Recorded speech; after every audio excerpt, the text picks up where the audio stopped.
जय माई की। वैदिक कर्मकांड ज्योतिष कार्यशाला यूट्यूब चैनल में आप सभी नूतन और प्रबुद्ध दर्शकों का बहुत बहुत स्वागत है। आज हम कथा सुनेंगे पुरुषोत्तम मास की 11वें अध्याय की। भगवान श्री विष्णु जी के चरणों में प्रणाम करके ओम सच्चिदानंद रूपाय विश्वोत्पत्त्यादि हेतवे तापत्रय विनाशाय श्री कृष्णाय वयं नमः। बोलो कृष्णेंद्र भगवान की जय। नारद जी बोले, हे महामुनि, उस कन्या ने बड़ी कठोर तपस्या प्रारंभ कर दी जिसे मुनि लोग भी करने में कठिनता अनुभव करते हैं। श्री नारायण बोले, उस कल्याणी ने बड़ी कठिनाई से होने वाला तप प्रारंभ किया तथा पंचमुखी शांत शिव का ध्यान करने लगी। गर्मी में प्रचंड धूप में अग्नि के बीच में बैठकर और हेमंत तथा शीत ऋतु में ठंडे जल में बैठकर वह तपस्या करती थी। उसका मुख जल में कमल के समान तथा सिर के बाल फैलाकर सेवार मंजरी से घिरे हुए जल में शोभायमान लगते थे।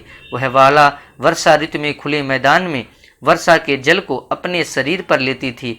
भोजन के स्थान पर दोनों समय वह कोम लांगी केवल धुआं पीकर रह जाती थी। देवता जिसे कठिन समझते एवं ऋषिगण जिसकी प्रशंसा करते थे, ऐसे तपक्रम में उसे 9000 वर्ष बीत गए। तब पार्वती पति भगवान शिव उसकी तपस्या से प्रसन्न हुए और उसे आकर दर्शन दिए। शिव जी के दर्शन पर वह वाला शीघ्र ही खड़ी हो गई। तपस्या तथा प्रसन्नता के कारण कृष्ण देह भी हृष्ट पुष्ट दिखने लगी।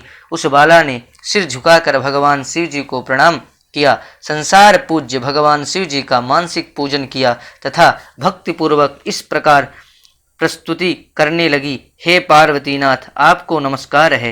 हे प्रभु, जो आपकी शरण में आश्रय लेता है वह घोर संसार समुद्र में डूबा हुआ भी तथा प्रत्येक अंग से तपित एवं पीड़ित भी हो और काल रूपी सर्प की भयानक दंश पीड़ा से पीड़ित भी हो, तब भी शरीर दुख से छूट जाता है। आपको नमस्कार है। इस प्रकार मन और वाणी से उस तपस्विनी ने महादेव जी की प्रार्थना की।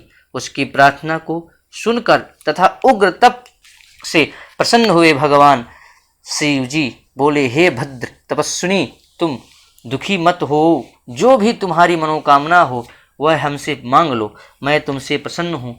हे राजन, इसको सुनकर वह कुमारी आनंद में डूब गई और सदाशिव से बोली, हे दीननाथ, आप अगर प्रसन्न हैं तो मुझे पति दें, मुझे पति मिले, मुझे पति दीजिए, मुझे पति की कामना है, पति दीजिए।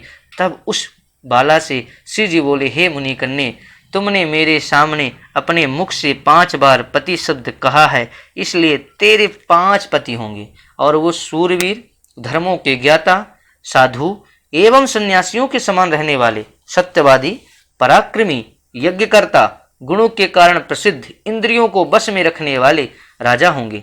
श्री कृष्ण बोले, श्री शिव जी का यह अप्रिय वचन सुनकर वह वाला झुककर कतार सुर में बोली, हे सदाशिव गिरिजाकांत, संसार में सब प्रकार मेरा उपहास न कराइए, क्योंकि प्रत्येक स्त्री का एक ही पति होता है। 5 पतियों वाली एक स्त्री कहीं न तो देखी है और न ही सुनी है। हे कृपा निधान, आपके सामने इस प्रकार कहना योग्य तो नहीं है, इससे क्षमा चाहती हूँ। हे प्रभु, मैं आपकी शरण में हूँ। इसे सुनकर भगवान शंकर कहने लगे, हे भीरु, तुम डरो नहीं। आगे के जन्म में तपस्या के बल से तुम माँ के गर्भ द्वारा उत्पन्न नहीं होगी। उसी जन्म में तुझे ये 5 पति प्राप्त होंगे। उन पतियों के साथ अनेक सुख भोग कर तू परम पद को प्राप्त होंगी। शिव जी ने आगे कहा, हे पुत्री, पुरुषोत्तम मास भगवान का प्यारा महीना है, तूने उसका नियम पालन नहीं किया। श्री कृष्ण भगवान ने अपना ऐश्वर्य प्रदान करके इसे अपना बनाया। ब्रह्मादि देवता नारद तथा मैं जिसकी आज्ञा पालन करते हैं उनकी आज्ञा भला कौन टाल सकता है। हे मूढ़े, तूने संसार पूज्य इस मास का व्रत पालन नहीं किया। हे ब्रह्मांड पुत्री, इसी कारण तेरे 5 पति होंगे। इस प्रकार कहते हुए भगवान शिव तो अंतर ध्यान हो गए और वह बाला झुंड से बिछुड़ी हुई हिरणी के समान चकित खड़ी रह गई।